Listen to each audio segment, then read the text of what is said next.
Hey everyone, welcome to my October channel update. I know I promised that I'd do a house tour in this update, but unfortunately I'm not in my new house yet. I've been delayed just a few days because the lady that was buying my old house, she was late in closing on that house, which had an effect on causing me to be late on closing on my house. Anyway, that's all sorted now, and I'll be moving in next Tuesday, so hopefully next channel update I'll give you a tour of the new house. In the meantime, I am camped out here in my girlfriend's apartment in New Haven.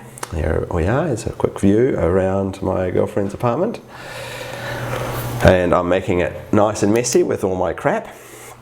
Yes, so yeah, no new house yet, but very, very soon. So what's coming up on the Nick Murray YouTube channel? Well, those of you that saw my M5 versus M4 video will know that I've got an M5 review in the works. I'm just doing the editing for that now, so that should be out this week sometime. I've got a few other cars lined up as well, but there's a couple cars that I want to try and find, and I'm just going to do a shout out if anyone happens to have one in the Connecticut area. I'd really like to find an MX-5 Miata before the winter arrives, because I've got a almost brand new original Miata that I'd like to compare it to. So if anyone knows of an MX-5 Miata in the sort of New England or Connecticut area, I could drive. That'd be fantastic. I could go to Mazda and ask them, but I don't want to have to deal with them at this point. If someone has one, that'd be great. Also, I'd love to be able to review the new Stingray if someone's got one of those floating around as well. I've had a couple of guys offer them to me to review, but they've all fallen through for one reason or another, and everyone's been asking for those, and so I'd like to get that done before the winter sets in as well. But otherwise, I've got a bunch of other cars that are lined up, so I've got plenty of stock to review anyway, and of course I like to get some of those aircraft reviews done before the winter as well, so I'll work on that. Obviously the timing's a bit tricky at the moment because the house move's going to interrupt some of my video work, but yeah, we'll do what we can. Other news, equipment changes. As you guys all know, I'm constantly trying to improve the production quality of my videos, and that means changing out equipment. I've recently sold my Canon C100 camera, which is my very fancy, expensive camera, but it was very large and I hardly ever used it, so it's not worth having all the money wrapped up in such a large and expensive camera when I hardly use it. So what I've done is I've traded that camera for a GH4, one of these Panasonic cameras, which is proven to be excellent. These little cameras, you'll see it on the windscreen, all of the cars that I review. It's great for internal shots, but I'm also finding it's great for external shots. This is a sort of a gimbal that I've got, which I can put any camera on, but it works particularly well with a little light 4/3 camera like this. So I've been able to start to get some of the external shots that I've always kind of hoped I'd get. You know, I've tried using various stabilizers and even my little GoPro to do external shots in the past, but the problem with the GoPro, of course, is that it's such a wide angle lens, it distorts a lot of things, especially anything that's a little further away. So while it's nice and smooth walking around the outside of a car with a GoPro, it doesn't give an accurate representation of the shape of a car. So I've been wanting to find a camera. You know, I've used my SLRs with stabilizers and so forth in the past, but it's never been as smooth as I wanted.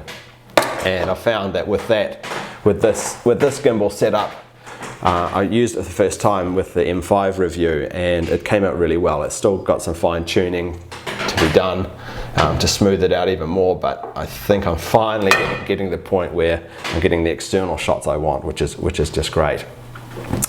Other equipment that I've changed out, not much else really. Mostly that GH4 I'm going to be using more and more, and it's the first step in moving my videos to 4K at some point, because that's 4K compatible. What holds me back from 4K is at the moment the GoPros really don't produce high quality 4K. It's 4K the end result, but it's not true 4K as far as I'm concerned. So I'm sure once GoPro 5 comes out, they'll up that quality of their 4K again, and maybe then I can consider using 4K video, but until then I'll just keep building my equipment to a higher and higher quality so that I'm ready to move to 4K at some point. Meantime, I'll just try and more and more to perfect the 1080p at 60 frames per second, which is just getting better and better. I think that's about it for equipment changes. I'm using the drone more and more. In fact, the drone, I haven't actually crashed the drone yet, but I'm using a little bit more in each video, trying different techniques to capture stuff. I don't use it that much because it's got a GoPro on it, and once again, distance and a GoPro just don't work that well because of distortion. But I actually had the GoPro hit a tree the other day. It ran into a tree. I'd had it set to go from one place to another, and something screwed up and it hit a tree instead.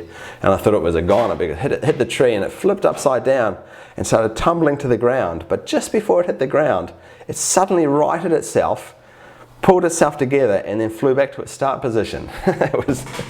So I got to give 3DR credit for their drones. It was pretty impressive, a little machine that fixes itself from a crash into a tree, and there was no damage to it. It was all sorted. It landed back where it started, and I watched it tumbling, and I thought, time for a new drone. But no, it turns out it was just fine. What else? I've had a few requests for me to read out some viewer comments, and I haven't had any really good ones lately. One thing I'll say about viewer comments or viewer questions is I try and answer as many viewer questions as I possibly can, and if I haven't answered your particular question, it's possible that you haven't got reply enabled on your YouTube account. You know, if you look down and see I've replied to everyone else's question but not yours, it's not because you're smelly or I don't like you, it's just because I cannot reply. Some people have their, and it's frustrating for me because I want to reply to every question, but if you don't have reply enabled, there's nothing I can do about it, and that might be why I haven't replied to your specific question. But most of the time I reply, and a question that's come up quite often lately is, why don't I have Niko in a lot more of my videos? And Niko being the other dog. Niko, come here. Niko, come here. So we all see Tui a lot, but we don't see little Niko a lot. And the reason why Niko's not in a lot of the videos is because Niko isn't actually my dog. Niko's my girlfriend's dog. And he's a sweet little guy. He's actually, you'd think that Niko's the same breed as Tui. Here's a photo I took of them both yesterday, and they look pretty identical. But Niko's actually a Boston Terrier, whereas Tui is a French Bulldog. Niko to me looks a little bit like an alien gremlin sometimes. He is the sweetest little thing. He's a completely different dog than Tui though. Tui is very adventurous and outgoing and nothing phases her. Niko's a little bit more timid. And while they look like they are actually the same size, Tui is more than twice the size, or twice the weight. Niko's about 12 pounds, whereas Tui is 24, 25 pounds. So she's just a big muscly mess, even though she's sort of the same height as Niko, and they look the same. They look like they're brothers and sisters when they're back next to each other. They're very, very different little dogs. So yeah, Niko's not always around, so that's why he doesn't feature in a lot of my videos, but he's a sweet little guy. I'll try and make sure he's in as many videos as possible. Here is if you're interested, here's a picture of the whole family, my girlfriend and her dog and me with Tui when she was just a little puppy last year. So yeah, mostly other viewer comments. You know, occasionally I get people saying that I'm a faggot or I'm gay, which I'm not even insulted by these days. It's, you know, it's almost a compliment, so I'm not going to read those out. So I've been a little disappointed that I haven't had any truly insulting comments in my videos lately, but just when I was beginning to lose faith, suddenly this little gem rolled into my mailbox overnight. It's from Wayne, and Wayne writes, "Honestly, watching your videos makes me want to smash my fist into the screen. You rich fuck turd in gay cars, who fucking cares? Porsche, BMW, Audi are shit. No one believes your accent, trust me, go back to your sand camel humping country." Also, Nick rhymes with sick dick hick, haha. I think he wrote the first part of the message and then thought, I really haven't stuck it to him enough, so I'll throw in the last part. And he must have been really pleased with that last part until he thought, shit, Nick rhymes with prick as well, I left prick out.